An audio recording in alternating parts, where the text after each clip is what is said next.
Hello, hello. Okay, hello. Testing 1, 2, 3. Testing 1, 2, 3.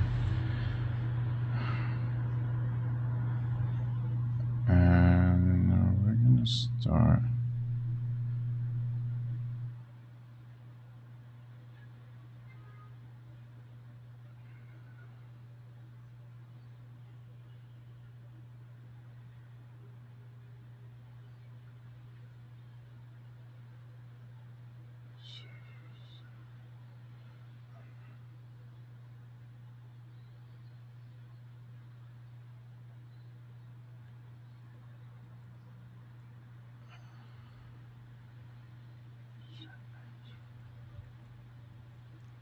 The broadcast is now starting. All attendees are in listen-only mode.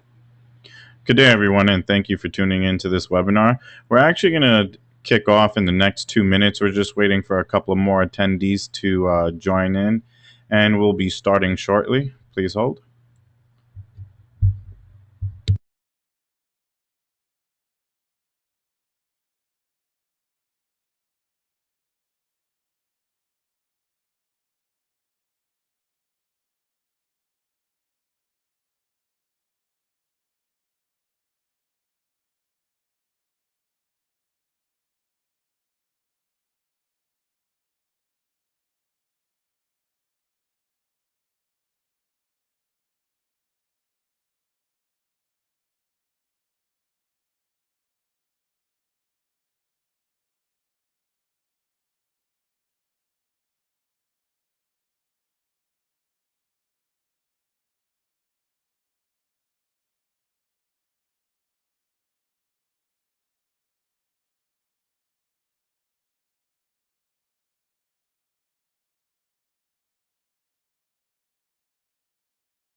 Okay, thank you so much for holding. First, I'd briefly like to introduce myself. My name's Hector Martinez. I'm your channel sales and educational manager for DxO Labs. And at DxO, we actually create image processing software for all demanding and serious photographers. Today, we're actually going to talk about FilmPack 4. Yes, it finally has arrived. FilmPack 4, also known as FP4. For those who are not familiar with the product, is a software for Mac or PC that emulates the appearance of traditional analog film to be applied to our digital photos. FilmPack actually offers more than 60 different film types that are available for emulation, and I can't stress this enough. We're not mimicking, we're not simulating, we're actually emulating traditional analog film, and the process is actually taken into account for four things. That's color, that's contrast, saturation, and most importantly, the main reason why people actually buy FilmPack is for the actual film grain. FilmPack adapts to a JPEG or TIFF workflow while being used as a plugin or standalone application. Unless you're driving it out of Optics Pro, then and only then can you actually adapt to a raw workflow. Um, and there's actually two different types a film pack for that you can choose from. We actually have our Essentials edition and we have our Expert edition, and we're actually going to be going over the differences at the end of this webinar. So you might want to tune into that. So as I was stating earlier, that Film Pack 4 can be used as a plugin, whether if you're using Optics Pro, Photoshop, Lightroom, Elements, Aperture, whatever you're using at home. Today, I just so happen to be using the application as a standalone application, and we're actually going to get ready to launch Film Pack 4. So let's launch this. I'm actually going to go down to my docking station, and we've even gone as far as even completely overhaul the icon from Film Pack 3, so you can completely see that even the icon now is completely different. So let's open that up. And we're actually going to open up our very first image in Film Pack 4. And there's two ways that you can do that. I mean, the old fashioned way is just going all the way up to the top left hand side and just going to your open folder. And then it's going to tap into your main directory, where you can tap into all these different type of directory and subfolders where you can look up your images. Or you can simply just click on the image display window in the center of the image display window, and then the same thing actually happens, and you have an open dialog box that just pops right up. You can select an image. I guess we'll choose this one. This is a good one. And then we'll open up Film Pack 4. And just by looking at the interface alone, I'm pretty sure that we can all agree that the interface is by far, I mean, it's not overwhelming whatsoever. The interface is actually really intuitive, it's forward and direct. And for me, if an application is just like really easy off the back to look at and understand, it just makes it good old fashioned fun to work out of. So you won't find yourself getting flustered out of using Film Pack 4. We're actually going to stop for like just a minute or so, and I'm actually really interested in knowing. So we're actually going to throw a poll question out there, and I'd actually like to know, what do people like more? Do people like black and white photography more? Do people like color photography? So we're actually just going to launch this poll for a second. We're going to take a minute or two and have our attendees answer this.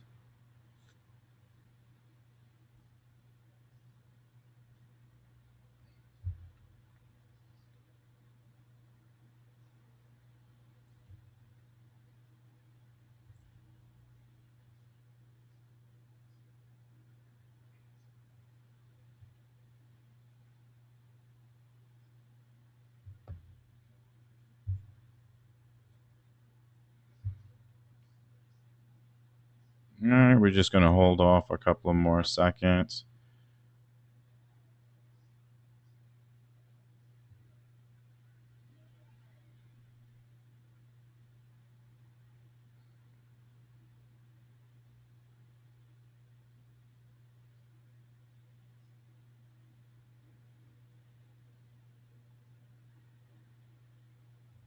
All right, so let's close out the poll and let's show off those results real quick.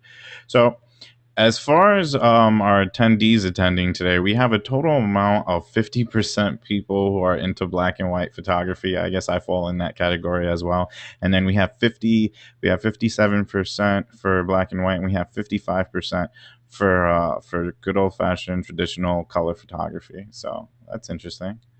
Let's hide that out. So getting back into the interface now, I mean, as I was saying before, the interface is really forward. It's really direct. I mean, Film Pack 4 is actually broken down into 7 individual parts being used as a standalone, and then you have 6, it being broken down into 6 parts being used as a plugin driven out of your host application. And pretty much you have your upper toolbar right up on top. You have your upper toolbar is pretty much just going to give you all your displaying options. Your image display window is just going to give you a nice big visual of the image itself. We have our preset panel, which is located right below, and our preset panel actually gives you the option of choosing from 5 different preset renderings, and you have your color slide film, your color negative film, your black and white, your designer presets, and your custom presets. By default, you're going to start off with five presets, but as you start actually creating favorites, which is a new feature in FilmPack 4 now, you can actually hover over a thumbnail, and I don't know if we can all see that star, but once I start selecting those stars and highlighting them, it actually throws it in its own subfolder under favorites. And then you start to notice that you have an additional folder now that shows up. So if there's like one little quick tip that I can give everyone out there, if they're interested in Film Pack 4, go through all the film looks for the very first time, just make out your favorites, and then all your favorites end up in just one subfolder. So it's not like you have to randomly waste time and going back and forth looking for that one emulated preset that you saw earlier, but you just don't remember where it was. Um, Now we've also, you know what? Let's switch up the image real quick. Let's throw another image in here. We're actually gonna pick out another image, and all right, this one works well. We've actually implemented a snapshot window in FilmPack 4. Snapshot window is going to be humongous in FilmPack 4 now. The snapshot window actually allows us to save the different settings while working in a different stage of post-processing. So what we can do now is we can make like all these little fine-tune adjustments per se, and the snapshot window is actually hidden on the left-hand side. There goes your snapshot window. So here goes our snapshot window. And what I was talking about, now we can actually go in and make all these fine-tune adjustments. Beforehand, what I found myself doing, I would write like all my fine-tune adjustments like on a notepad, just so that I can keep track where I left off. But now we just have the snapshots where you can make all these adjustments and not have to worrying about, where were the values per se where you left them off. So now we can go make,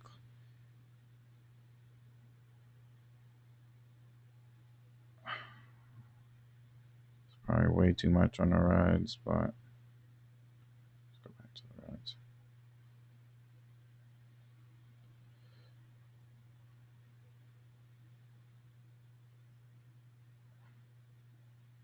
Yeah, that I like. So now we can make like all these little fine tune adjustments under the hue, saturation, and lightness. So we made all those little fine tune adjustments. We can actually go up to the upper toolbar under the snapshots, and now we can take a snapshot. We'll just name it, test.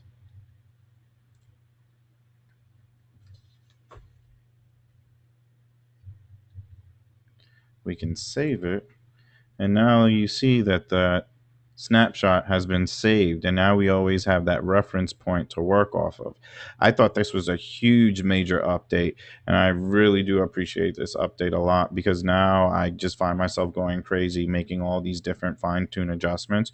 You can even go as far as recall the snapshot, make like minor fine tune adjustments. You can update it from the current settings, rename it, or let's just say if you get tired of that individual look per se, you could just simply just delete it and it's gone.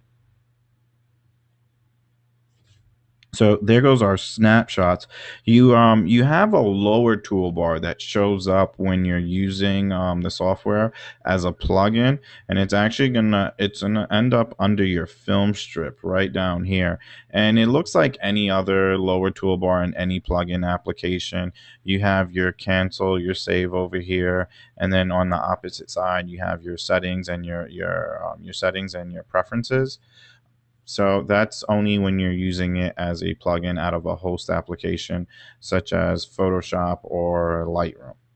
Okay, so for that, then we have our histogram. Our histogram for FilmPack 4, I would have to admit, it's actually a really advanced histogram. And the histogram pretty much allows us just to tell the difference in the light values while in an RGB mode. And we're going to get more into the histogram in FilmPack a little bit later. Then there's our control panel, which is where pretty much where your main focus attention really should be at when you're creating all like your custom looks or making all your fine tune adjustments. Pretty much our control panel just allows us to adjust like the different types of characteristics in either a color or black and white image. And then you can also apply like all these different types of creative effects while under the effects. So you have things such as your film rendering, and we can actually go through the some of the color slide films real quick, and then we'll just apply a creative effect together once we find something we like. So we're actually just going and taking a little walk through the color slide film, and I can't even begin to stress how important it is to make sure you're actually running off of a good color managed system. I mean, the tighter your color management, the better results you're just gonna get at the end of the day. There goes our Fuji Pro Via 100, Velvia 100, Chrome.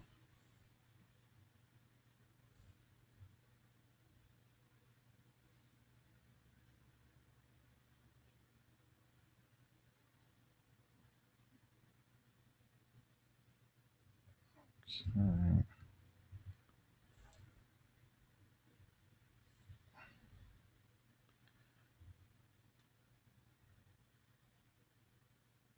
So we're actually going to start going through some more of these film looks, talk about what's new to FilmPack 4 and some of the improvements and updates that we've made. But let's just say, for instance, we wanted to work off of this one particular image. What we could do is now we can go as far as apply a dedicated when we use the old good old fashioned color film, we would use, you know, different type of color filters. So you have your different types of different color filters that you can apply. So let's just say if we wanted to go as far as apply a red tone, drop down the density, we can go into the creative vignetting if you're into that and apply a creative vignette. A new feature to film pack 4 was the creative blur vignetting tool, which at at first I was fiddling around with the tool for about maybe 2 or 3 days, and then I just found myself completely just applying a creative vignetting blur pretty much to anything and everything. So what we did was we actually gave you an anchor point that you can work off of. Me personally, I would have to say this is just my personal opinion. The creative blur vignetting is probably like a better tool to use if you're shooting like portraits of someone. But you know, it's really a personal preference when it boils down to film pack 4. That's the one thing that I would have to say I like a lot about the application. I mean, and then from there you could just move that creative blur wherever you want. So this was another tool that really stood out to me. Besides the snapshot tool, the snapshot tool is just a really good asset to have, and having this creative blur was just actually a really strong tool as well. And then we also implemented textures, light leaks, and framings now in Film Pack 4. We didn't have this in version 3, and this was something that we were getting like a huge demand by our end users. So we finally went as far as to you know, give back and put it in version 4.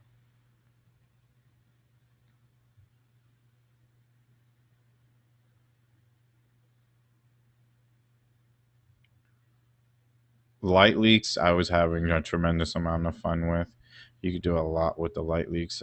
Me personally, I'm like, I don't know. For me, I got really big to the white light leaks, and what's really nice too is that you can actually fine tune the intensity of the light leaks. So what I've been doing is I've actually been making them really strong, and then I rotate them up on the skies. And it kind of blends in, but I gotta look for that right light leak. There we go. And then you're kind of stuck with something like this as a final result. So what you can do now is you can go down, apply the correction, and there goes our creative filter. And we can do like a quick before and after, just so that we can see what it means. And we're actually going to be going through some like Q and A's towards the ending of the webinar. So hold on tight, everyone. I'm not going to leave you out in the dark. I'm going to try to answer as many questions as possible. We also do have Allison online, and I'm going to try my best to switch her over to an organizer so she can help as well answer some questions. But most questions are actually being answered, so that's a good thing. So right now, we actually just want to give everyone a quick before and after. And to simply do a quick before and after, you can grab your pointer. Your pointer actually does more than just point. It actually helps with all your fine tune adjustments. And you can even hover over the image display window and just see a before and after. So this is the original image as it was when we were working with, and we got to like a little creative, and we wanted to do our own little fun thing in FilmPack, and this is kind of what we ended up with. And me personally, I mean, I'm really pleased with what this looks like. Like, this is really attractive to my eye right now, opposed to just the original image, which is nice, don't get me wrong, but this just adds so much more character to it. And there goes your quick before and after.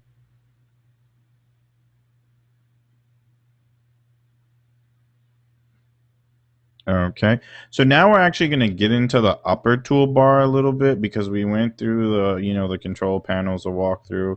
We went through some of the film strips, and let's just actually look into some more of the different types of film looks. So let's go into color negatives, but before I do that, I'm definitely going to save this as a snapshot. So I'm going to go up to my upper toolbar, hit the snapshot window, and I'm going to just call this one. I'm going to call this one nice.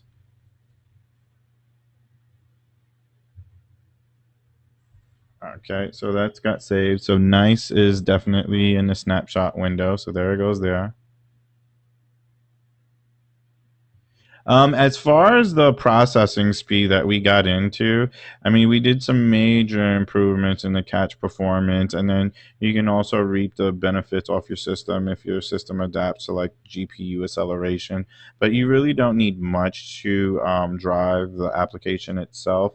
I would say anything standard, 2 gig processor, anything with 4 gigs or more, you should be fine. But I mean, nowadays you can go to like any local Best Buy shop or something like that, or your local computer shop, and just pick up anything over the counter that pretty much meets those requirements. So that's a good thing. There's not much power that takes into account for these type of emulation looks.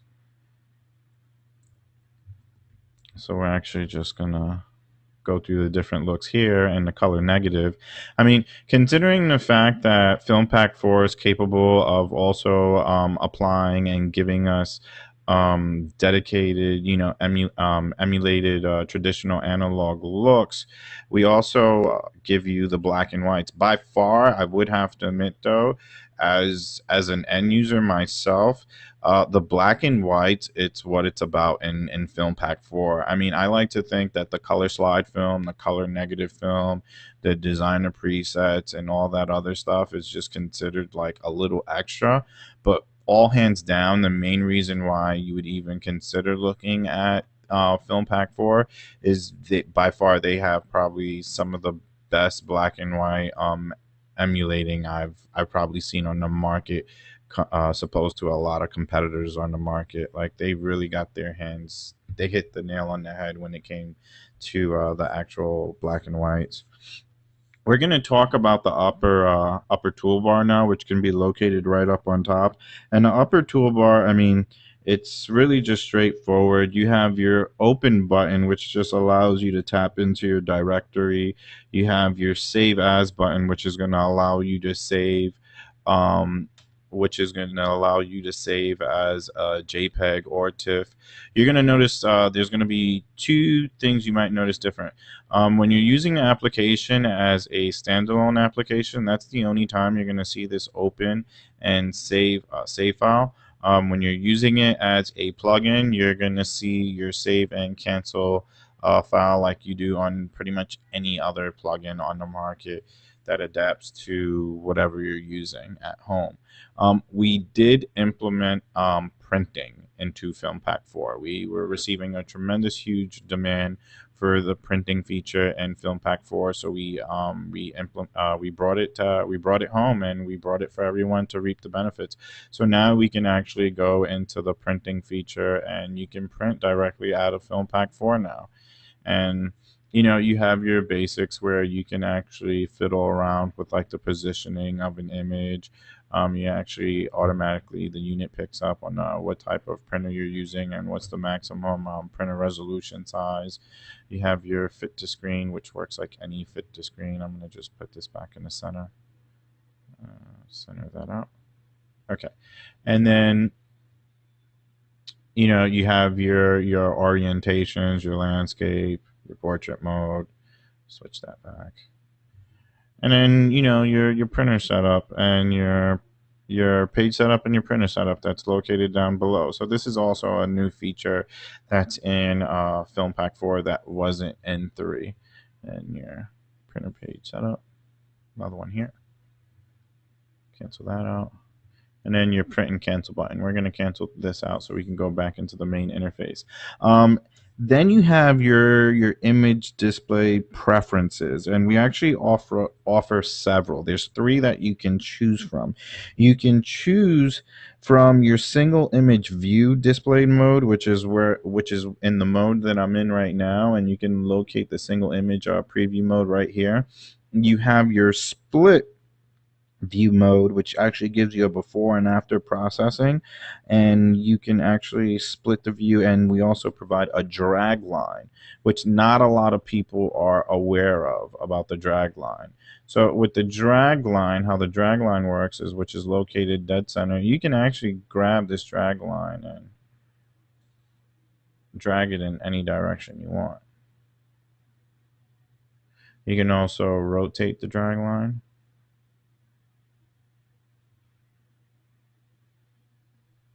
So it really depends on the end user, what's their workflow like and how comfortable they are. Me personally, I'm all about the side by side or the dual image screen mode, which actually displays both entire images side by side at the same time. So you have one that's, before processing on one side, and then on the opposite side you have the after. And this is the way I personally like to work. So you can rotate, but you can see your before and after, which for me, this is the way I personally like working, because then you can make all these adjustments in real time and not have to worry. So let's go back to initial image. So we can actually go through all the different film looks now in real time. You can actually see all the corrections taking place on the right hand side, and it's just like a really good visual comparison. And this is just, I don't know, for me this is just more comfortable. Make that a favorite. Lands right in our favorites folder. There it goes. Save that one for later.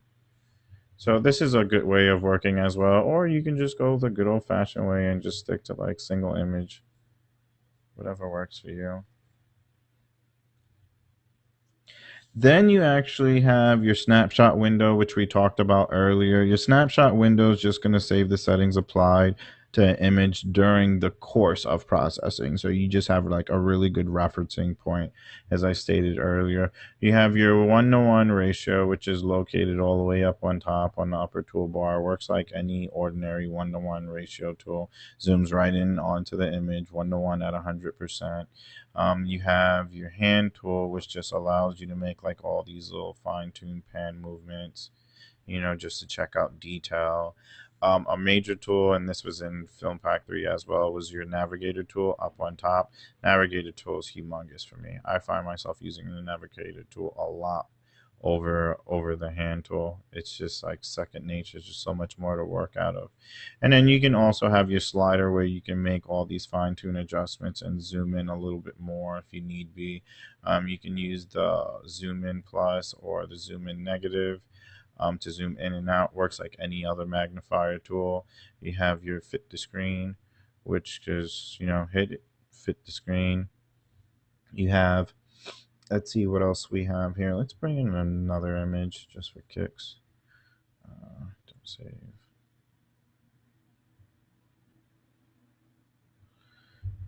Yeah, and there's a couple of other tools that we also implemented, which was your crop tool. And some of this stuff was also in FilmPack, but now we did some major updates on it. We actually give you the final output size now of what the cropping is going to be on an image ahead of time. So you actually know in real time what you're going to be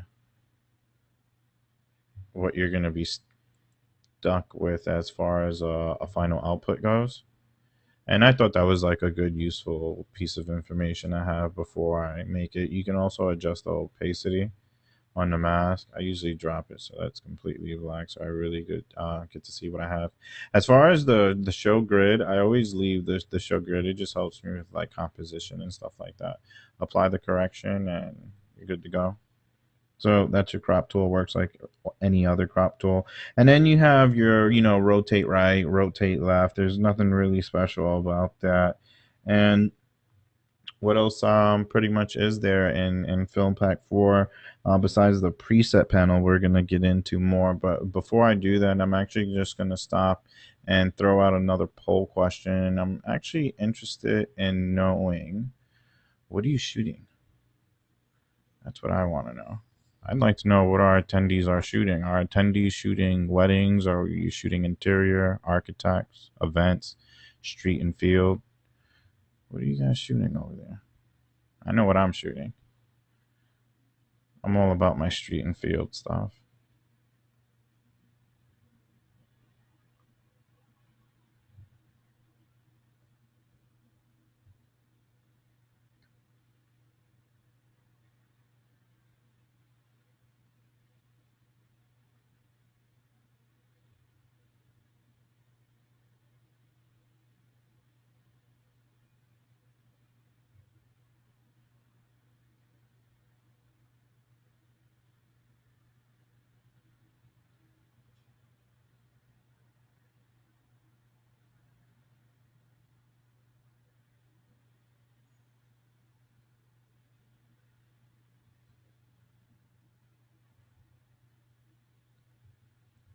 All right, we're going to take a couple more seconds and we're going to get ready to close this poll out. But the results are coming.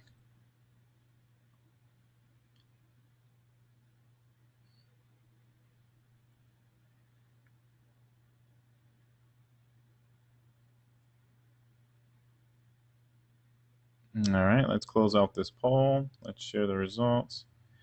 Nice. Okay. Okay. So we have 7% of our attendees who are shooting weddings. We have 20% who are shooting interior.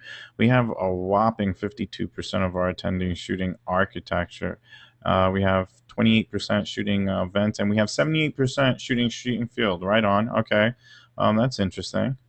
So let's close that out. Thank you, everyone, for those who participated in the poll question. That's always good to know. So now what we're going to do is we're actually going to get into the preset panel, which can be located all the way in the far lower end of the screen. So here goes our preset panel. And pretty much what the preset panel does, it lets you see previews of thumbnails of the emulated look that can be applied. And another thing that we updated, you're now capable of actually making these thumbnails actually really big.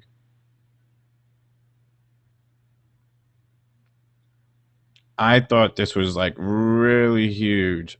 This was like really huge for me and accommodating at that by far, because now I can actually visually see what the image is going to look like before I apply the correction. This saved so much time on my end. So I would have to admit this was actually one really big update for me when I saw that.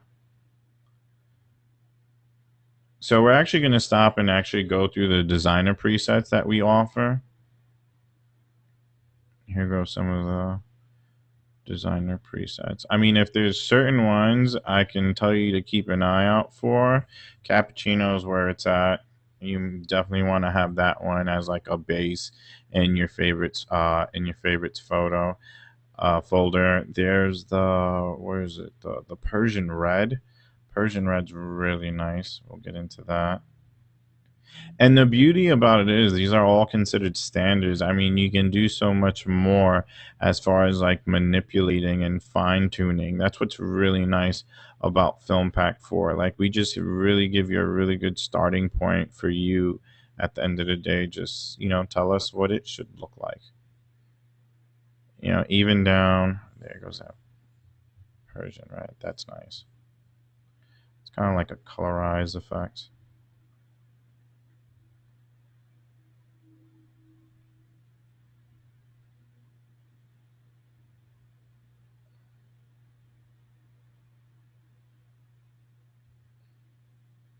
So that was one major improvement I thought was really nice in Film Pack for the availability to make adjustments on that film strip and make them bigger. I thought that was really nice. So now we're actually going to talk about the custom presets. I mean, the custom presets works like pretty much any other custom preset. You can make like a little fine tune adjustment, and I'm actually gonna show you how to create a custom preset. So let's do that. So let me X this out. We don't want to use this anymore. And let's use this image. All right. And at the same time, we can actually go through a nice walkthrough of also the black and whites, which is huge in Film Pack 4. So the very first thing that I'm going to do is I'm probably going to zoom in on the upper toolbar. I'm going to zoom in to about, I don't know, 80%. It's pretty good for me. All right. So what I want everyone to do right now, if you could be so kind, is just keep your main focus attention on the subject's face. I'm gonna jump right into the black and whites, and there's two ways you can jump into the black and whites. You can go into the lower panel and obviously just select black and white film, or you can go into the controls where you can switch from the color or black and white, and then it's gonna just jump right into the black and white. So there you got your color, and then you have your black and white. So that's one quick way of switching off. Me, most of the time, I find myself just utilizing the lower panel and just switching over in manually. So we're actually just going to take a tour of the black and white film looks, and keep your main focus attention on our main subject's face, and let's just say her cheek. As I start going through all the individual film looks, you're actually going to see in real time the actual film grain dance around on the subject's face. And this is one thing that I thought was huge in Film Pack, because they actually really did achieve what they were trying to do, which is bring this traditional analog film back to life. And it's just one thing I can really appreciate. For those who, mentioned earlier, are running a color managed tight system, you're really gonna appreciate the results that you're gonna get, because you're gonna be able to see like all these different types of shades of black, white, and gray. Supposed to like competitors, I mean, they offer you about 150 155 shades of black, white, and gray if you're lucky. Film Pack 4 is giving you that full blown like 256 shades of gray. You definitely want to have a decent monitor so that you can show off this wide gamut, but the results are to die for, literally.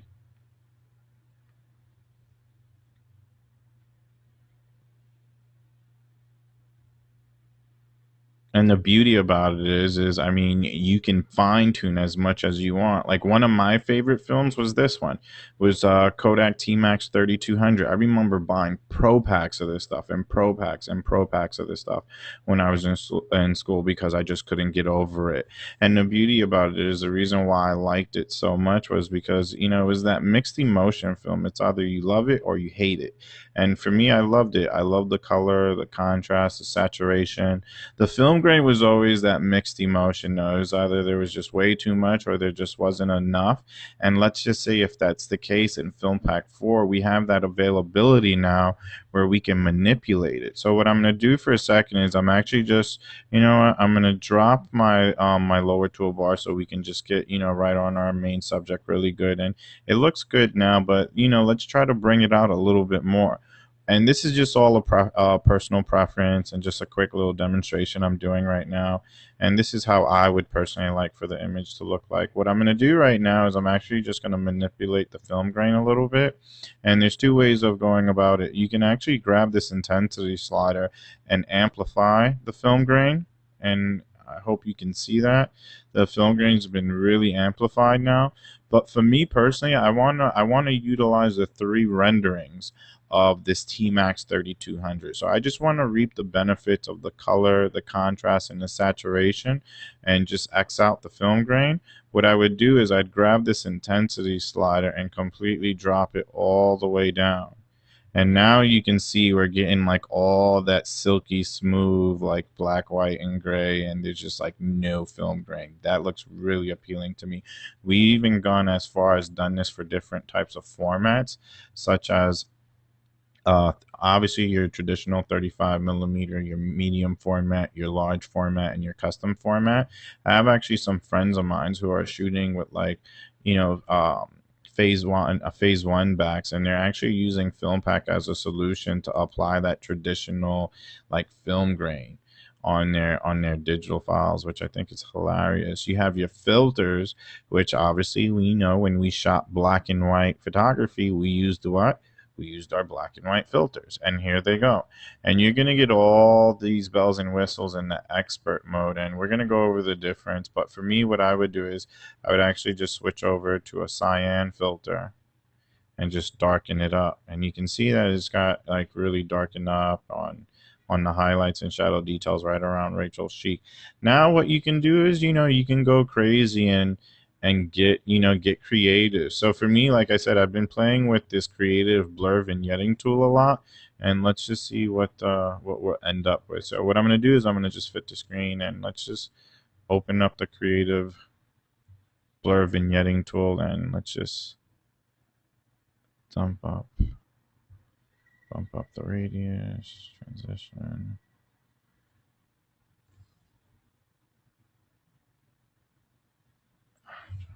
There. And now what I'm going to do is I'm going to just back off on a diffusion just a little bit.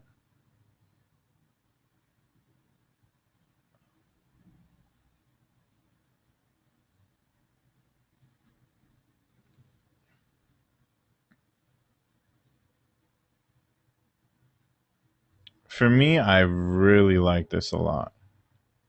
And I find this, attractive to the eye. And you can even go a little bit further and push it a little bit more if you want.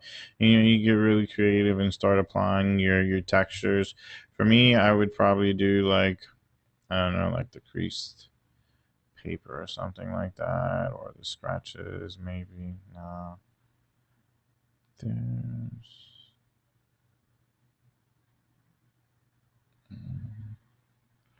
yeah, let's do crease paper. Let's just see what happens.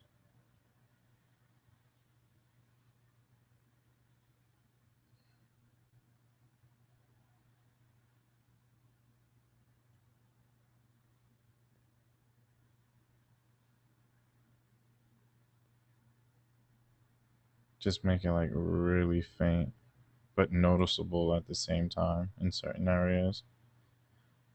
And even if you want to go as far as apply a frame to it, you can do that as well. I mean, to each his own. That's one thing I love about FilmPack. It's just fun, you just find yourself discovering different looks and different techniques, and you can just mix and merge the tools together. Now, where it gets huge in the black and whites, and this is something you definitely want to keep an eye out for when you're using FilmPack as a solution, and you're creating your black and whites in under your settings. Your settings is where we're going to give you your controls for your basic settings, your advanced settings. Your channel mixer is humongous, humongous in FilmPack 4. Without this, I mean, there's just no sense in living pretty much, because this is where all that fine-tune adjustments is going to happen. And now we're going to go back and we're going to make that fine-tune adjustments so we can end up with our end result, which was our custom preset that we were creating.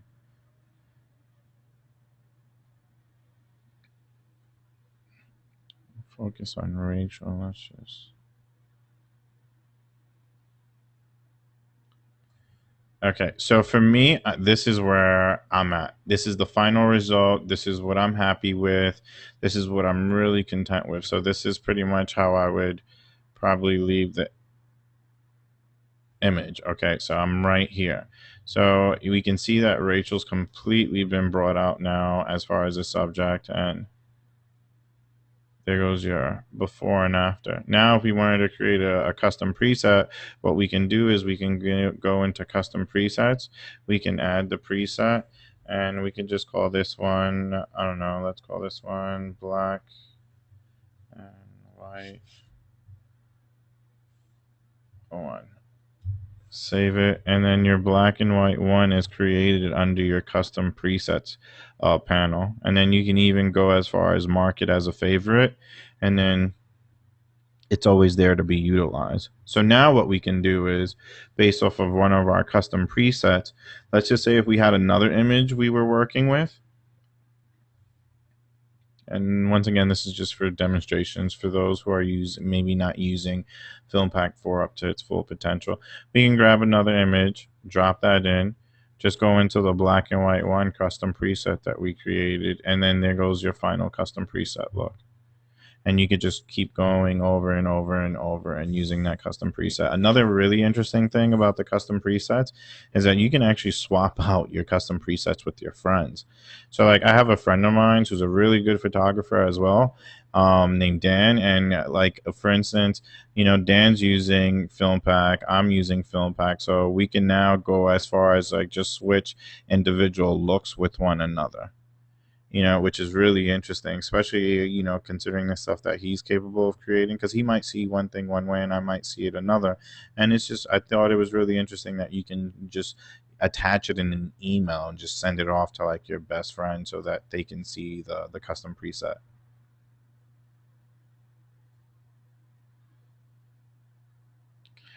We do, you can do batch processing in in FilmPack 4, and which is huge. Batch processing has got really updated, and it's only something that you can find in the expert edition.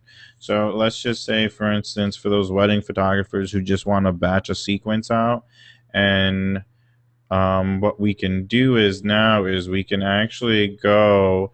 Oh no, not there. We're gonna go into File. So what you would do is for batch processing, the steps would be to File, batch processing. You can go as far as choose one of your presets that you've already created, your custom presets, especially. So like, let's say under my custom presets, we created that black and white one. And let's say we wanted to give that black and white one look to like, 50 images or something like that. You can choose obviously your format. Definitely you want to do 16-bit all day, every day, because 16 bits definitely where it's at. You want to give your clients quality at the end of the day, and 16 bits definitely going to give you that.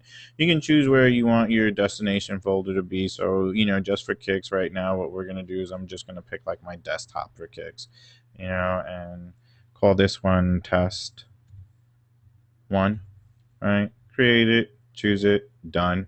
And then now it's just time to add your folder. So what we're going to do is we're just going to add a couple of images there. And let's just, I don't know, let's just do some samples, right?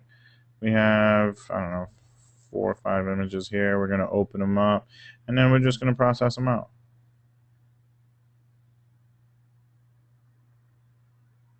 And your 5 images were processed. We hit OK, close out, done.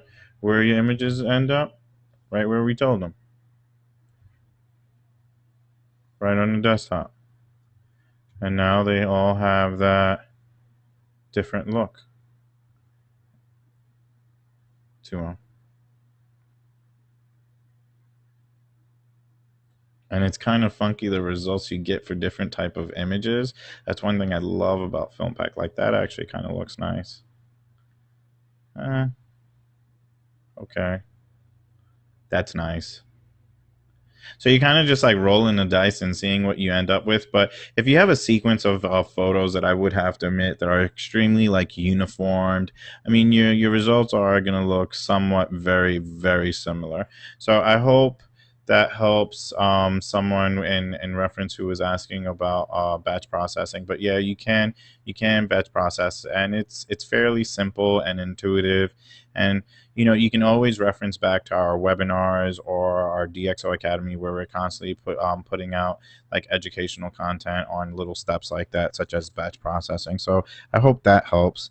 We're actually going to get into what are we going to talk about now? We're actually going to talk about something else that I thought really stood out besides like the custom presets and your favorites folder. Okay, so let's say for instance you shot a really you had that one favorite film back in the day. You don't remember the film.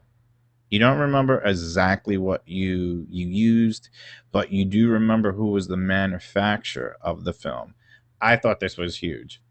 The search presets window. I mean, it's kind of here left alone in the dark, but it's there for us to use now. So what we can do is, let's just say for instance you had like a favorite Fuji film.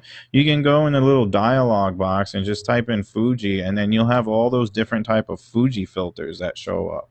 And then hopefully that can help you narrow down and bring you back to that favorite film that you use. Or let's just say for kicks it was Kodak. I mean, mine was T-Max 3200. I used to love shooting T-Max 3200. So let's do Kodak, and then here goes all your Kodak films.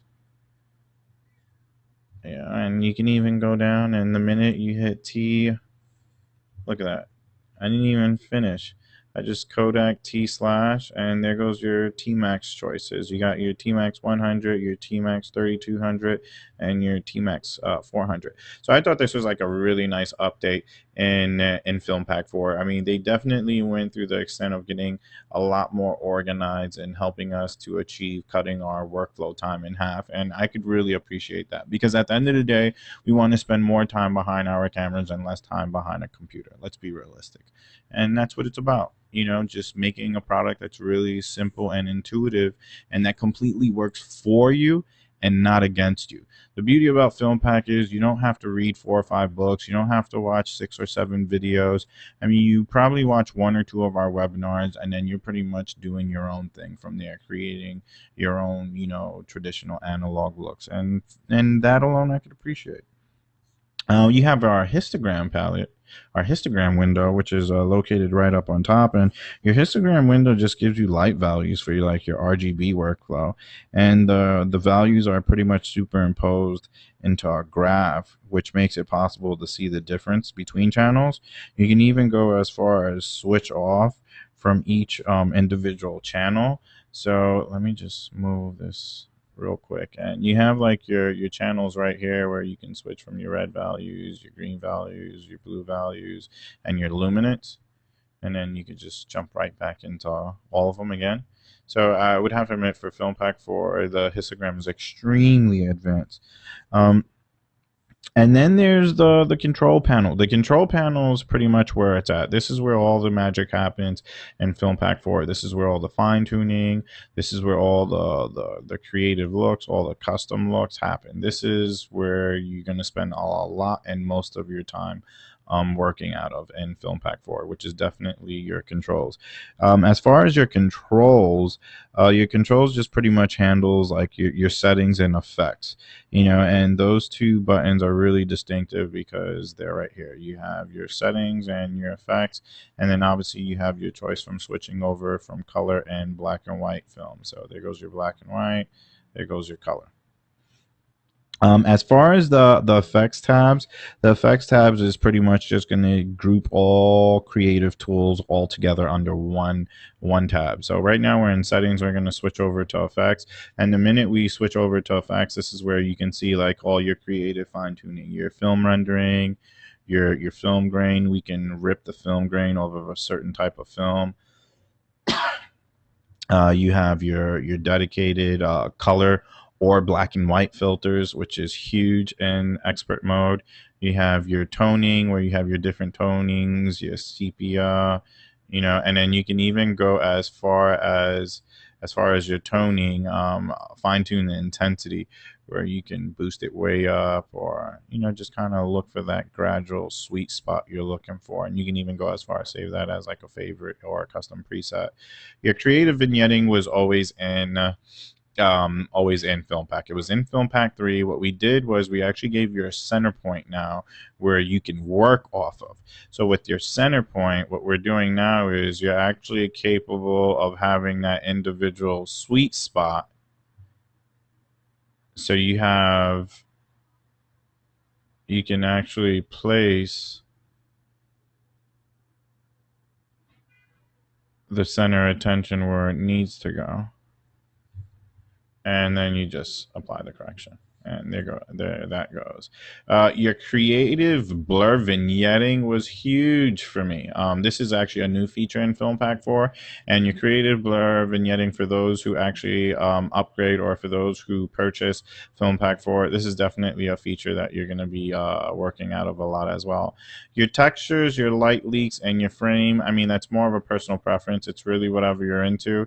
I could appreciate some of the textures. The light leaks I like a lot in landscapes, especially in like landscapes and just any ordinary like nature photography. The light leaks actually come in hand. And if you're into frames, I mean, we can even go as far as like apply different type of like frames that we have to offer if you're into that type of stuff, and you can do that as well and apply that as a preset as well. As far as the settings tab is really important as well, but I wouldn't say that the settings tab is nearly as important as using it when you're in black and white mode. Because when you're in black and white mode, that's when you get your channel mixer, and that's when you really, really reap the benefits and the strengths of FilmPack 4, because that channel mixer is going to save your life when it comes to like creating all these different types of film looks. But pretty much what the settings tab includes, it just includes like your correction tools, for your contrast, your exposure, your saturation, your advanced settings, your vibrancy. Your micro contrast is a really useful tool to use when you're dealing with like skin tones, things of that nature. Your hue and saturation lightness works like any other hue and saturation lightness tool. Your noise removal tool you will only find in the expert edition, and yeah, we actually tell the difference between actual digital noise and film grain, because we X out all that digital noise, and all you're stuck with is all that beautiful film grain. As far as your black and white mode, like I said, the minute I switch from the settings, you can see the settings completely change from color to black and white. For black and white, your channel mixer is definitely where it's at. Your channel mixer is like the strengths of the black and white film pack rendering, and it's just a really strong tool to definitely keep an eye out for. So on that note, we're actually just going to stop, and we're actually just going to throw out a quick question. And I'm just actually interested in knowing, for those attending, if you own a DxO Labs product, and if so, which one? So we'd like to know, do you own Optics Pro? Do you own FilmPack? Do you own Viewpoint? Or do you own none?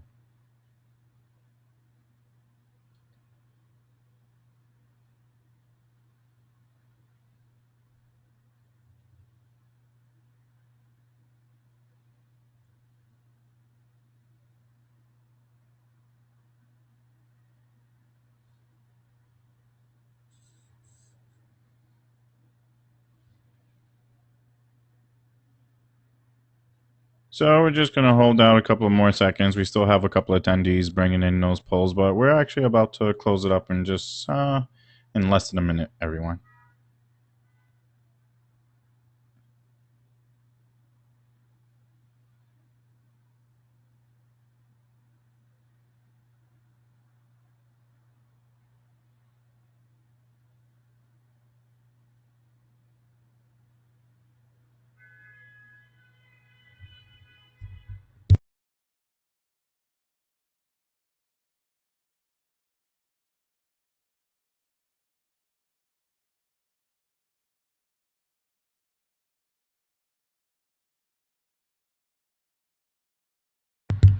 All right, so let's close out this poll. So we're going to close out the poll. Let's share the results and let's see what everyone's working with.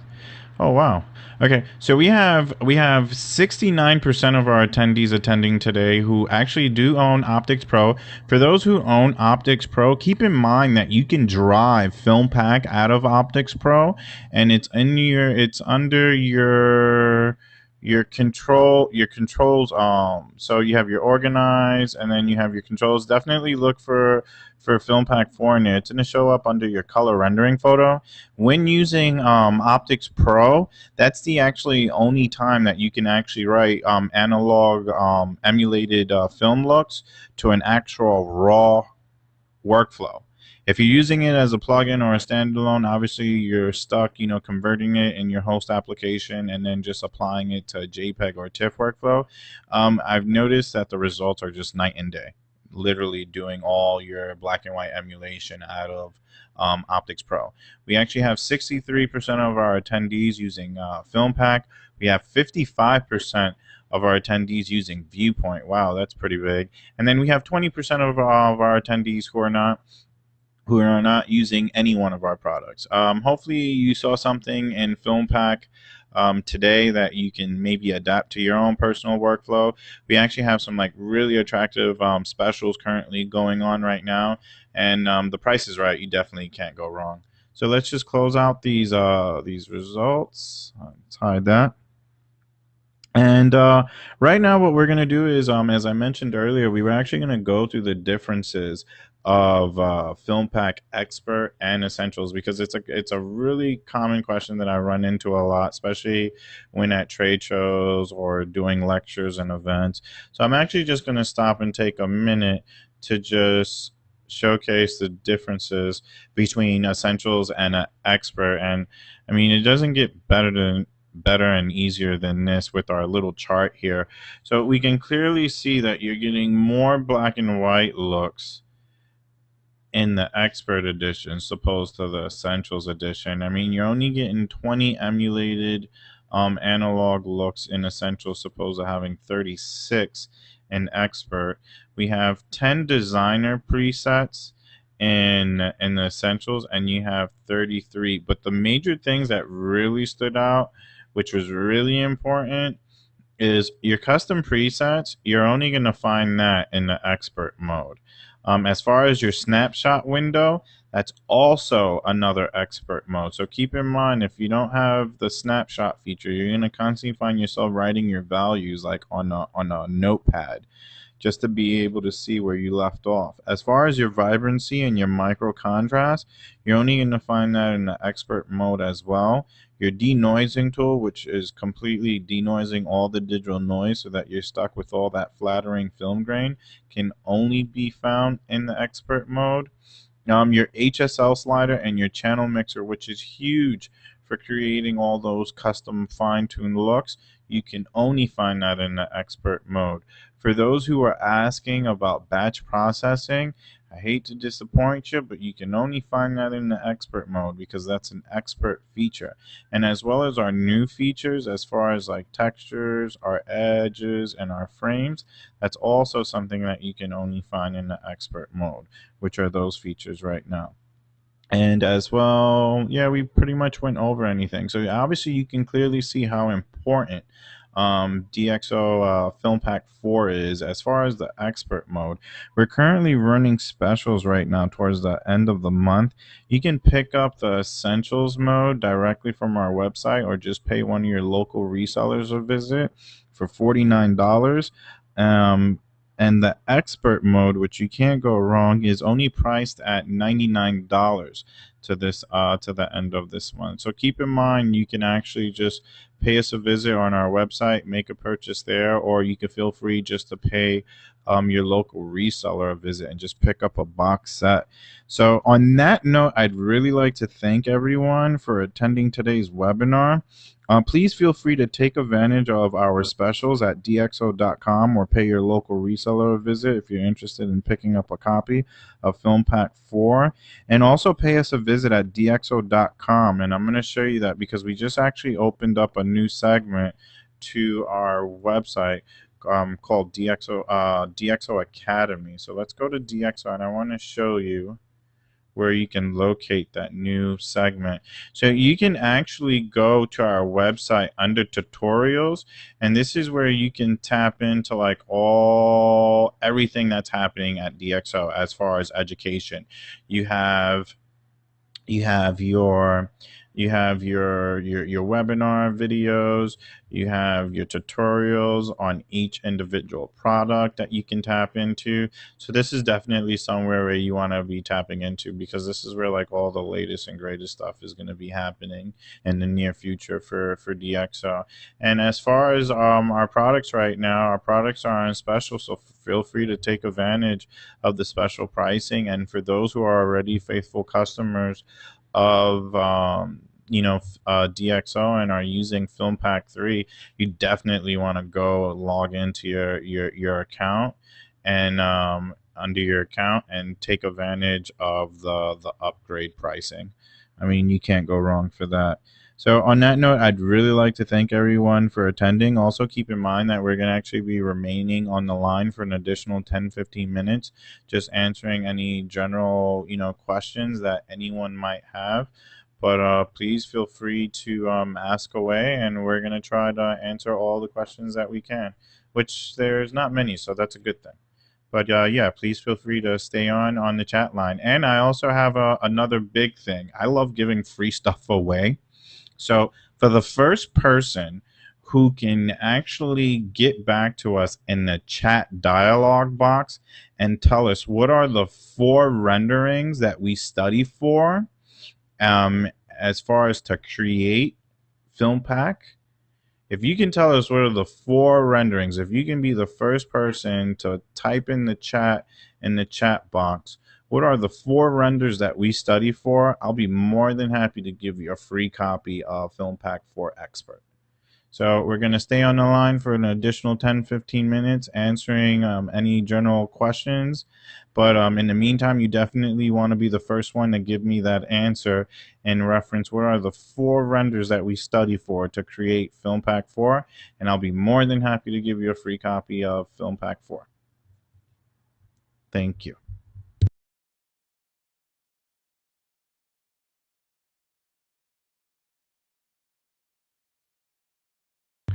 So while everyone's trying to figure out what are the 4 emulations that we go through, I'm actually going to stop and just go through the questions and just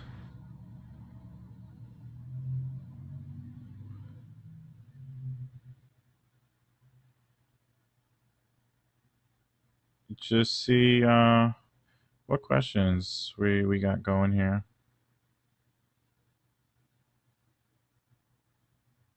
All right, so for Glenn, who wants to know, how do you go back to the general, back and forth to the actual film look? So let's just show Glenn how to do that. We're just going to go back into FilmPack 4. And for Glenn, you can actually just go into your lower panel, buddy, and you can just actually tap into like your color negative, your color slide film, your black and white film, or your designer preset. So you can just jump from each category of traditional analog films just by looking into your lower panel.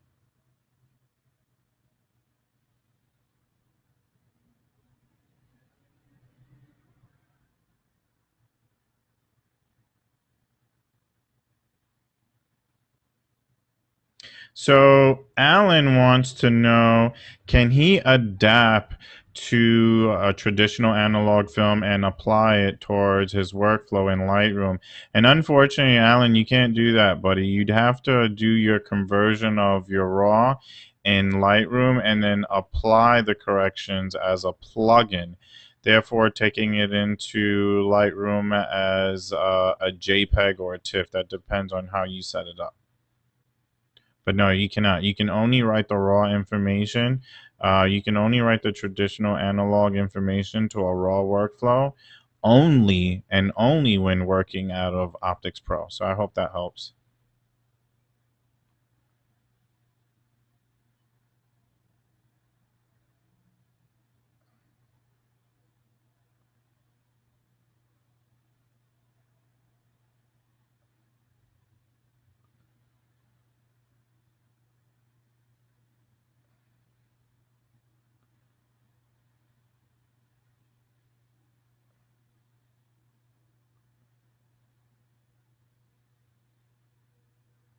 In order to run, this is back to Alan again. Alan, yeah, you need Optics Pro in order to run FilmPack 4 because from that point you can utilize FilmPack 4 as a plugin per se out of Optics Pro and adapt to all your raw conversion to adapt to your analog looks. So yes.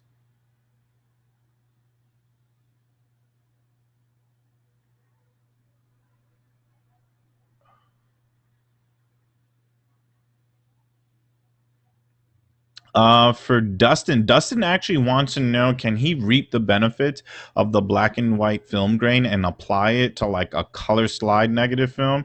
And the answer to your question, Dustin, is yes, you actually can do that, which is really interesting. You actually get some like really creative emulated looks as a final result, and then you definitely want to save them off as a custom preset.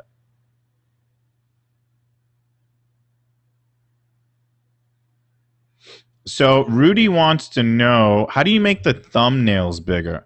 Rudy, pretty much how to do that. You're actually going to go down to your lower panel and then you're just going to grab the widget. Once you grab the widget, you can actually just lift up the bar and make them bigger or smaller. So I hope that helps. That's pretty much how you're making the thumbnails now larger in FilmPack 4.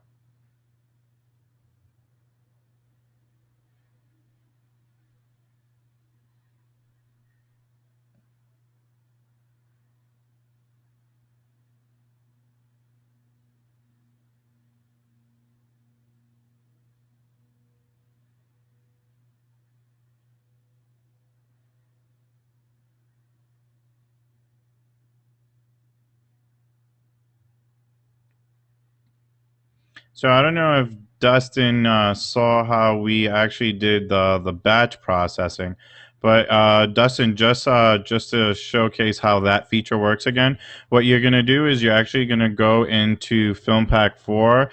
You're actually gonna go to File. You're gonna locate batch processing under File, and then from there you're gonna actually get a little dialog box that's gonna help you with your final output as far as batch processing goes. So what you could do is you can actually just choose from one of your color slide presets or whatever. Let's just say we want to do sincere or something like that. You can switch over your format. You definitely want to process out as a 16-bit TIFF. So I format TIFF type 16-bit. And we're actually just going to put this in the same folder as the original images that we created earlier. From that point, what you're going to do is you're going to add your images, and we could just select them all. We can open that up, we can hit process, and then the batch processing takes into place. Keep in mind though, this is only a feature that you can find in the expert edition of FilmPack 4. You can't find this in the Essentials edition.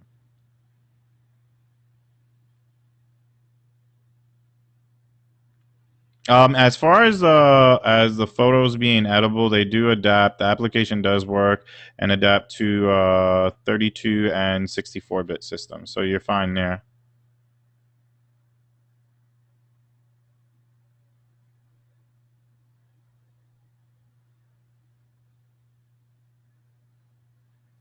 Hey Scarlett, are you still there? Are you still interested in seeing how the plugins work? If you are, just give me a quick shout so I can give you a quick run through of that.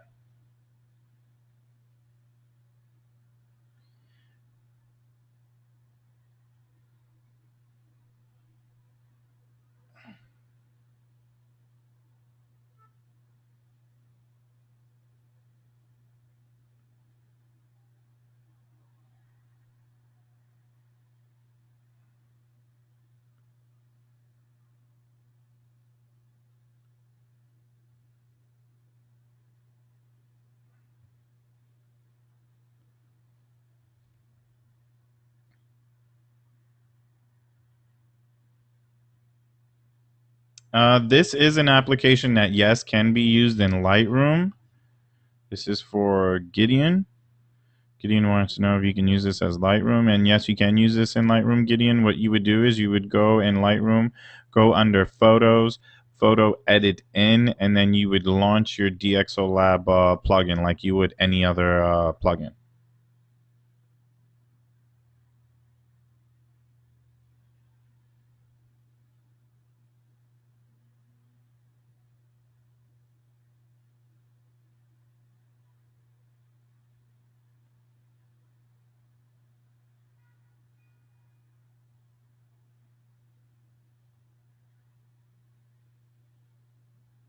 Oh, nice. Okay, so we actually got the first answer. Nice. Okay. So, hey, Rob, for Robert who answered us, Rob, you are the winner of getting a free copy of Film Pack 4. So, congratulations, everyone. Just let's congratulate Rob real quick. Good stuff, Rob. Rob, if you could be so kind just to send me your email address, we're actually going to have that shot right over to you. But thank you so much for participating and congratulations on being the winner.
All right, Rob. So I got your information. Just keep an eye out for an email from DxO Labs. We're actually just gonna provide you with your downloadable content information, so you could download your free copy of Film Pack 4. So once again, congratulations and good stuff. Enjoy. So, once again, everyone, I'd really like to thank everyone for attending today's webinar. Once again, my name's Hector Martinez, and definitely tap into our future webinars that are coming up. We're also going to be showing some tips and tricks out of Optics Pro that you can apply to Photoshop workflows, things of that nature. So, just stay tuned. And once again, thank you so much for attending. And until next time. Oh, probably most likely see you at a lecture or trade show somewhere out there. So take care. Have a good night, everyone. Bye bye.